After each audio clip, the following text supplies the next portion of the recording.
You're world changers. A lion is in your blood, Christian. You are filled with the veins of a lion. The blood of a lion is in you. We're lambs, but you're a lion on the inside. As soon as that lamb starts stepping out, the lion emerges. It's interesting. Talking to this group up in North Florida, was saying the same thing to them. A bunch of people. All of them had various perspectives. Everybody's given up. Given up. Oh, it's over. It's over. Oh, it's over. I left what I told to do 7 years ago. It's over. God can't use me anymore. I'm like, who told you that? Did Jesus tell you that? Is there anybody here that Jesus said, I'm done with you? Is there anybody here that can claim that? Because he doesn't say it. In this particular group, there were a bunch of older people. There was some couple young people, and they're all kind of having this same narrative. And I'm kind of like going, well, who's telling you all this? Who's saying this to you? Because this isn't God's will. People saying, oh, I messed up, I screwed up. There was a woman there, she was 67 years old. And she was crying, and because she's at the season of her life, or, it's just, our seasons change, right? Our season, chapters open, chapters close. And we have to fulfill God's calling in every season of our life. And this particular group of people, they're all like, well, you don't understand, Pastor. We're older, and, we've been there. We've done that. We're just going to sit on our rocking chairs with our shawls and watch the waves come in and wait for Jesus to come and get us. And I'm like, well, who told you that? There was a woman sitting there in the group, and she was crying, and she was saying, I want to recover the influence that God had for me. She said, I used to have such a passion to reach people. She's 67 years old. And I hear that. I'm like, all right, let's double down on that. And I started to pray for her, like because they were worshiping, they were playing, and people were talking in between the songs. He would play a song, and people would share, and then he'd play another song. This little group was beautiful. It was really, really nice.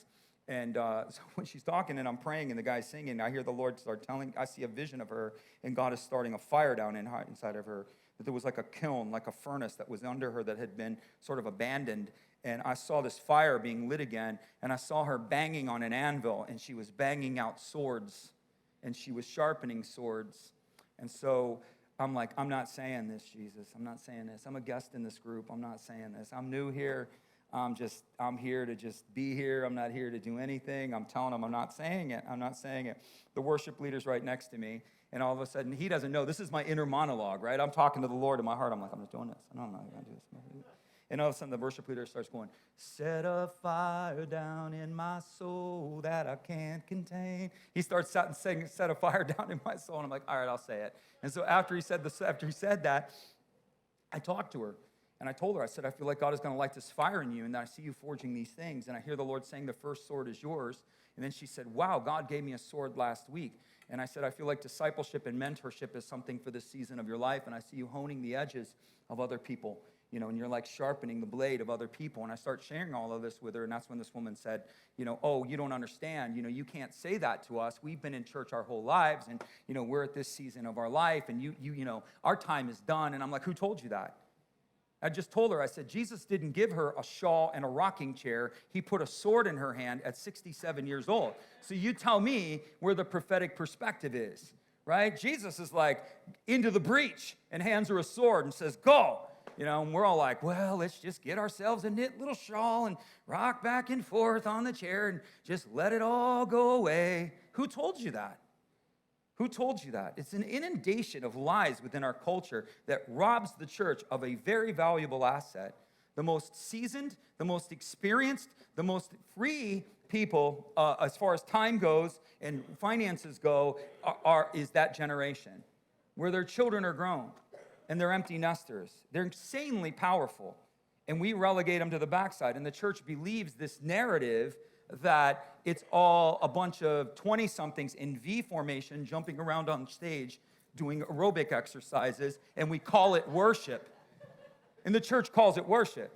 No, I would say it's not worship, and the elephant's in the room. And you're like, it's an expression. It is an expression. But when we're, is it all about the teenager? Is it all about the 20-something?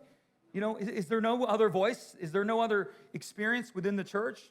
And then there were other people that were in their 30s or in their, and they had tried in their 20s or whatever, and they were really down. And they were like, oh, it's over. It's over. I tried and I failed. I'm like, who told you that if you fail, it's over? Who told you that? Who told you that if you fail, it's over? You know what Jesus does? I'm going to tell you exactly how Jesus is. It's like, okay, Kevin, did you fail? Dude, I blew it up. I don't have anything left, Lord. I completely cracked it. I just destroyed it.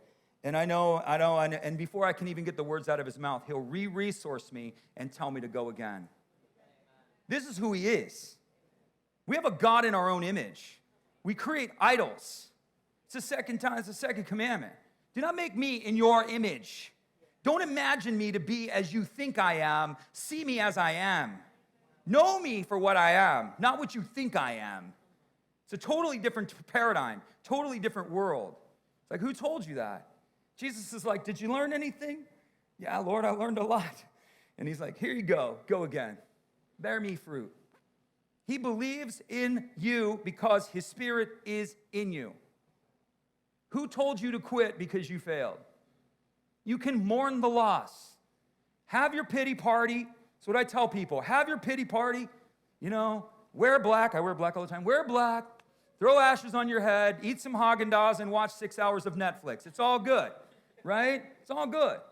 Mourn it. Feel sorry for yourself. Cry. Lament. But at some point, you have to get back up on your feet.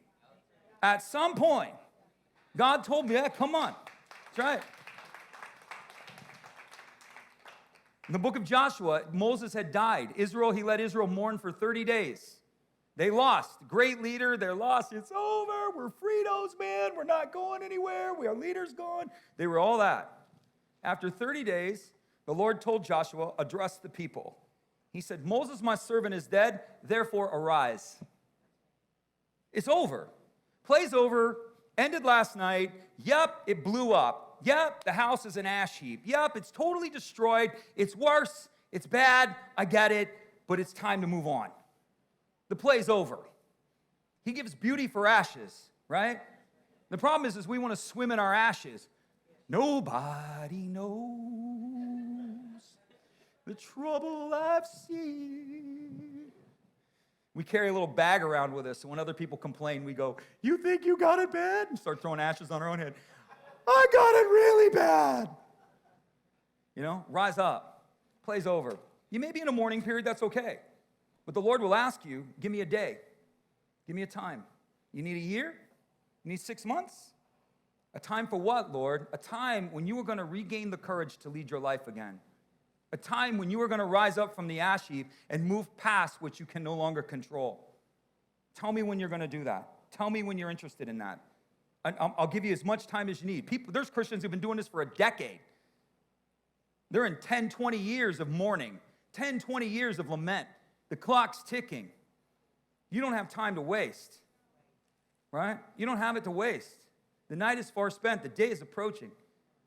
Let us cast aside every weight that does so easily beset us, and let us run this race with endurance. We're soldiers.